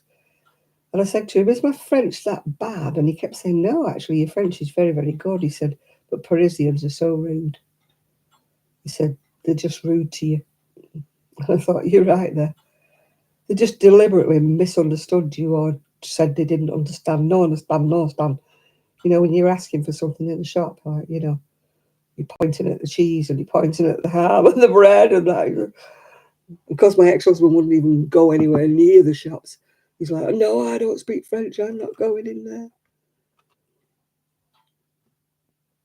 there. My son never picked up languages. He did French at school, but he was absolutely hopeless at it. He never had the knack. Whereas I'd picked up, I can't do it now. It's been donkey's years now. But I didn't think my French was that bad, actually.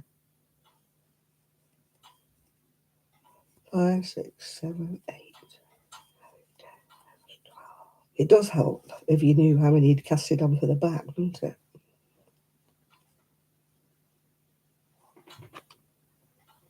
Oh, I've got a knot. I've got a knot. Oh, I'm not dealing with that knot. I'm going to start again. I am not faffing about. I haven't even cast on yet or chained on. And I've already got a knot, so it'll get used to sew it together. My dad and mum went to Canada because, like I've told you, we've got relatives over there. And they were impressed by how clean everywhere was in Canada. That there was no rubbish, there was no anything. What impressed me about Paris was they had a little cart that used to go around and it used to clean up all the dog poop. It was a little machine, it used to grab clean all the chewing gum and all the dog poop. Very, very clean in Paris as well. You call it ice cube. You only speak serious. I spoke schoolgirl French. 3, 4, 5, 6, 8, 9, 10, 11, 12, 15, 16, 17, 18, 20, 21, 22, 23, 24, 25, 26, 30, 35, 36, 37, 38, 39, 40, 41, 42, 43, 44, 45, 46, 47, 48, 47, 50. I'll put 50 on, see if that looks like halfway. Does that look like halfway? No, it doesn't. I never wrote down how many chain I'd put on for the back. So I'm having to guess now. No, 50's not quite enough.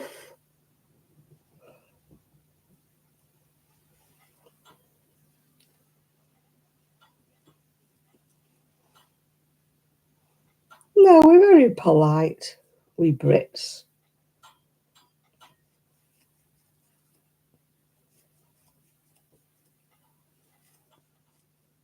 We honestly are very polite. We don't tend to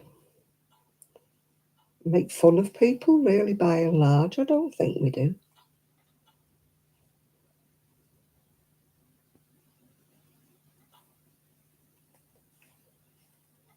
I don't know whether anybody else in the UK agrees with me, but I do think we are polite as a nation. We stand in queues, we do everything. We don't slag people off as usual. We're very polite.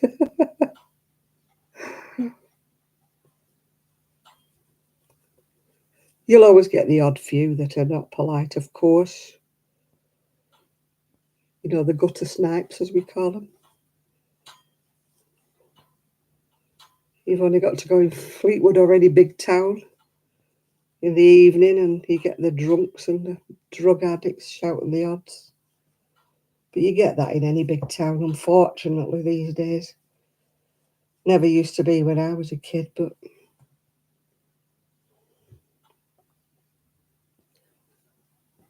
but now,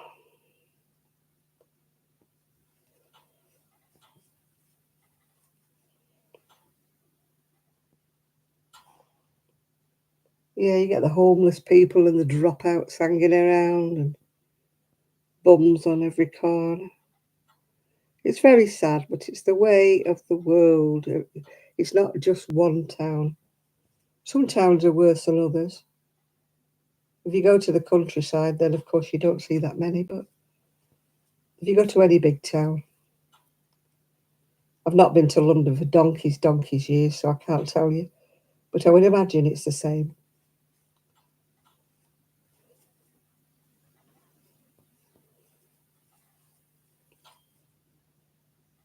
Oh, our accents are great. You only got to listen to Sheila, haven't you? She's real Northumberland.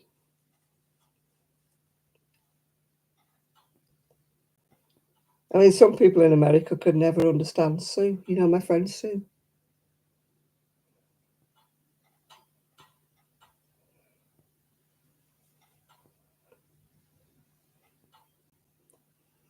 Sue had a much broader Lancashire accent than I did. But people used to say, "What does Sue say?" Don't understand her. And yet she was perfectly understandable to me. No, London people are not as friendly as they might be. Ian McClellan comes up to Manchester and says he absolutely feels at home in Manchester because everybody calls him Love.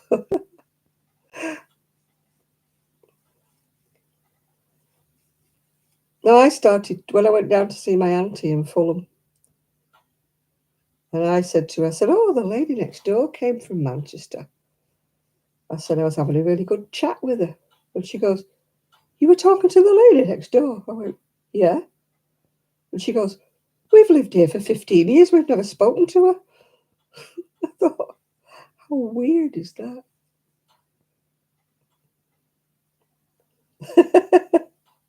I'll let you know when I meet you, Linda, whether I can understand you.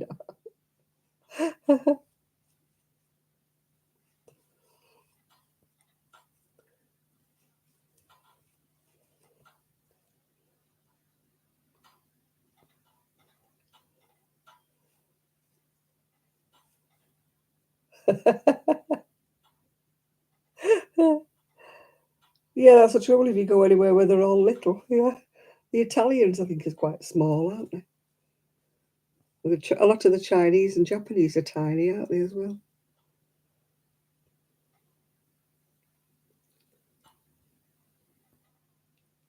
Yeah, I would go to London if I had, if I could take my scooter with me. I remember I went visiting like the Victoria and Albert Museum. I went to the art gallery. I went, of course, down Carnaby Street back in the 60s when it was the actual Carnaby Street. It's not now, it's just old whatnot. And I walked down Bond Street. I went in Harrods. I went in Hamley's toy place. My feet did not belong to me. But I've not been down. I was still married when I went down the last time. Well, she was my cousin by marriage. She was in the Metropolitan Police Force, and I went down to stay with her.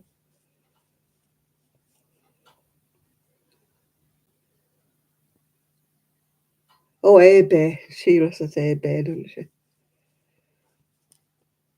Well, it tickles me. Have you seen that advert on the television? Ooh, ooh, Tamu. And I'm like, it's Timu. Where did they get Tamu from?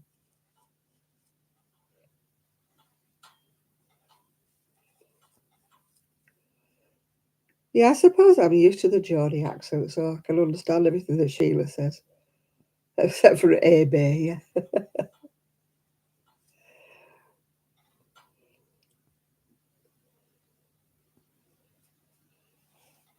She's got another video up I haven't watched yet, the one that she's got 5 years on eBay or something. Tamu.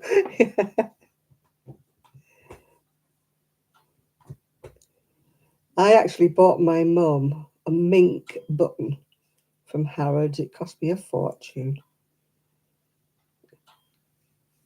They were all the rage then. It was back before fur was a naughty word, yeah. And I went in Harrods food hall and I bought myself a sandwich just to say I'd been there. And we're talking in the 70s, and it was she's from Backworth, Nathan Backworth, and it's a little village.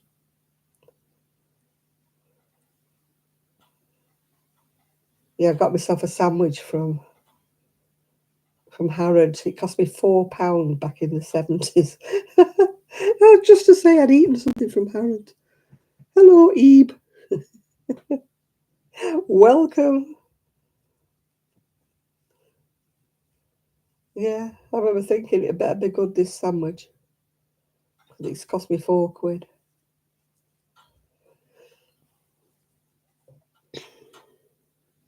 And we had tea at the Ritz. Yeah, we actually had tea at the Ritz. Yeah, Carnaby Street was fantastic back in the 60s, 70s. I still got a skirt in the wardrobe. I'll show it to you one day on live. Well, not my live, one of my videos. I'll reach it out. And I bought it in Carnaby Street back in the 70s. It's about the only thing I've got left. Yeah.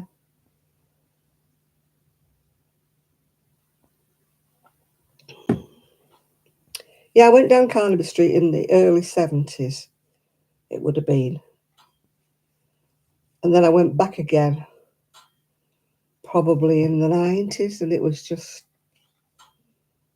so commercial. It was just rubbish. I went down when Vivienne Westwood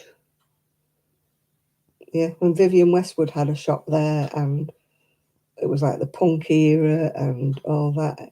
When I went to Carnaby Street, every shop was individual and different. But when I went back the second time, I bought a knitting pattern from, what was she called? Somebody Roberts. She had a wool shop in Covent Garden, and I bought a book from her. It cost me I don't know how much, and she did all these pictures with like monkeys and things on the front. She didn't last that long. She just went. But when you went in the wool shop, it was really snotty in there. Oh my God, was it ever?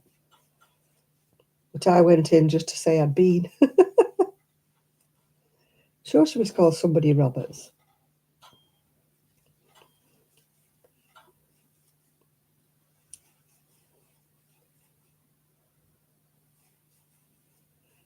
Yeah, I would have liked to have gone to Camden Street Market, but I didn't. Fortnum and Masons, yeah. I remember standing outside somewhere in London. I don't know whether it was Fortnum and Masons or where it was, and they had like a big clock and everybody's standing, staring, looking up at this. And I'm like, well, what are they all standing there staring at? So I'm stood there like an idiot, looking up as well, waiting for something. And then when the clock chimed on the hour, these man and woman like came out and did like a little musical dance thing. And I thought, that's what they've been watching, waiting for. I can't remember which store it was. It was one of the old ones.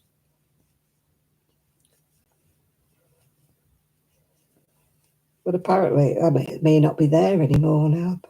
Probably the mechanism's long broken. Yeah, I walked my little feet off. I went to the Tower of London, saw all the crown jewels and everything. Well, you couldn't see them really. It was like, keep going, keep going, keep going, as if they thought you were going to steal them at any minute. You couldn't like stand and stare. There was no photographs. You couldn't take photos. You could buy postcards, but you couldn't take photos. But you had to keep walking. I queued hours and hours to get in there to see the crown jewels. They were magnificent, I have to say that.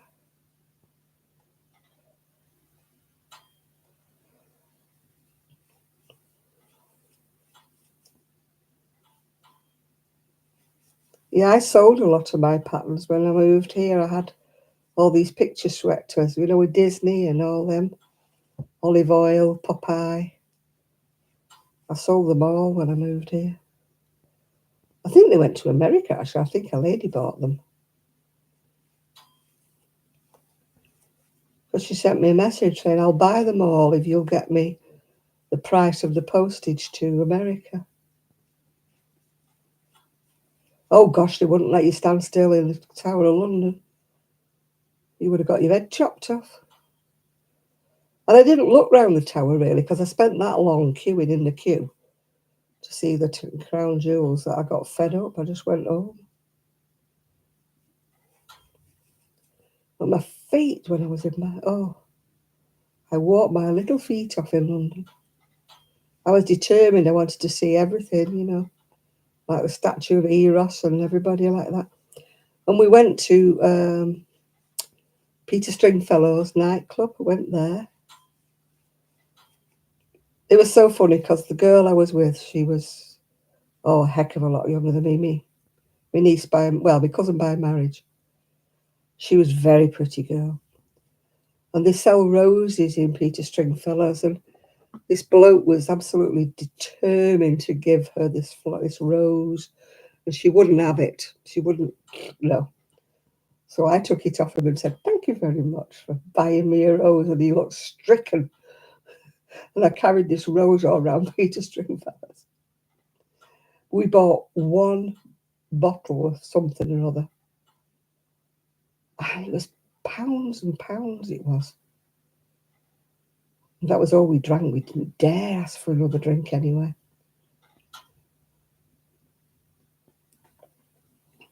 And we came out and it was about 2 or 3 o'clock in the morning. And you would have thought it was the middle of the day. There were so many people outside this nightclub, outside the cinema. All the cafes were still open and everything. I think we actually finished up with a McDonald's that night. Because we didn't dare buy anything to drink in Peter Stringfellow's. Well, we bought one bottle of something or other. It tasted like shampoo. But the best of all was going to tea at the Ritz. We went to tea. We had these scones, whatever you want to call them. Massive, massive, big scones they were with jam and cream. And we had this. I used to drink tea back in the day. We had this tea, like in this fantastic. I mean, my friend, my cousin, paid for it. Oh, it cost an arm and a leg to have tea at the Ritz. It's beautiful in there, though. Beautiful. No, I don't eat burgers as a rule. I don't go to Wimpy. Wimpy was better, actually. But McDonald's I don't like. You can tell we were desperate. We went to McDonald's. There was nowhere to cook. She was in like police accommodation, if you know what I mean. They had a kitchen of sorts, but it was communal. So we didn't cook while I was staying with her. In fact, I shouldn't have been there, to be quite honest. They weren't allowed to have anybody staying. She used to have to sneak me in past the doorman.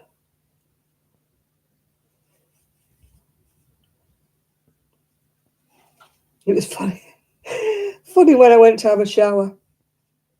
She said, borrow my dressing gown. And then if anybody sees you walking down to the shower, they'll think you're me, because we both had long curly hair at the time, dark. And I'd no sooner got in the shower when this woman started shouting to me, talking to me, Pam, what you on tonight? And I had to answer her.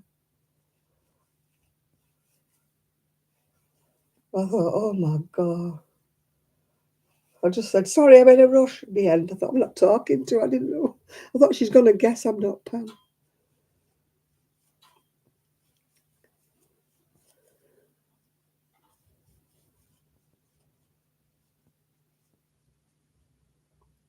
No, I've told you before, I can't fast because of my diabetes. Not allowed to.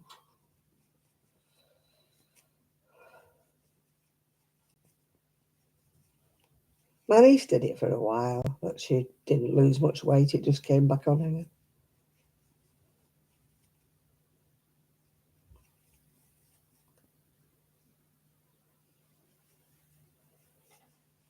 Kelly used to fast, but that was because she was a Muslim. Well, she was a converted Muslim. She wasn't a Muslim by birth.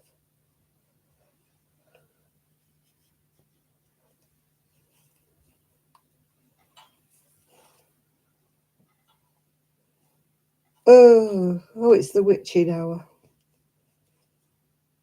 Time for me to put my little sort of itchy, twitchy feet in my bed.